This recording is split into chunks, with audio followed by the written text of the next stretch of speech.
আজ আমি তোমাদের সাথে একটা নতুন রকমের ম্যাগি রেসিপি শেয়ার করব। এইখানে আমি 2 প্যাকেট ম্যাগি নিয়ে নিয়েছি। দেখতেই পাচ্ছ ম্যাগির উপরে লেখা আছে চিকেন নুডলস। সানু যখন আমাকে প্যাকেটটা এনে দিল তখন আমি ওকে বললাম এটার মধ্যে কি চিকেন আছে নাকি, যে চিকেন নুডলস নাম। ও বললো না না, সেরকম কোনো ব্যাপার না। যেহেতু আমি এর আগে এটা কখনো খাইনি, ফার্স্ট টাইম বানাচ্ছি, তাই তোমার সাথে শেয়ার করছি। তো প্রথমে তো ম্যাগিগুলোকে সেদ্ধ হতে দিয়ে দিলাম। আর এখানে আমি কেটে নিয়েছি পেঁয়াজ কুচি, টমেটো কুচি আর কাঁচা লঙ্কা কুচি। প্রথমে আমি দিয়ে দিলাম পেঁয়াজগুলোকে, ওইগুলো একটু লাল লাল করে ভেজে আসলে দিয়ে দেবো টমেটো কুচি আর লঙ্কা কুচি। ওইগুলো একটু নাড়াচাড়া করার পর দিয়ে দেবো একটু চিলি সস। যেহেতু টমেটো কুচি দিয়েছিলাম তাই আর টমেটো কেচাপ ইউজ করিনি। এরপর দিয়ে দিলাম সেদ্ধ করা ম্যাগিটা।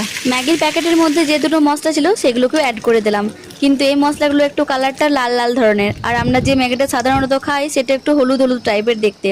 তাই ম্যাগির মধ্যে যখনই মশলাটা অ্যাড করলাম ম্যাগিটা একটু লালচে লালচে রঙের হয়ে গিয়েছে। ম্যাগি তো আমার রেডি, তার সাথে করে নিয়েছে একটা ডিমের পোস্ট। এতে মোটামুটি ভালোই ছিল, কিন্তু অন্যরকম একটা ফ্লেভার ছিল। তোমরা ট্রাই করতেই পারো।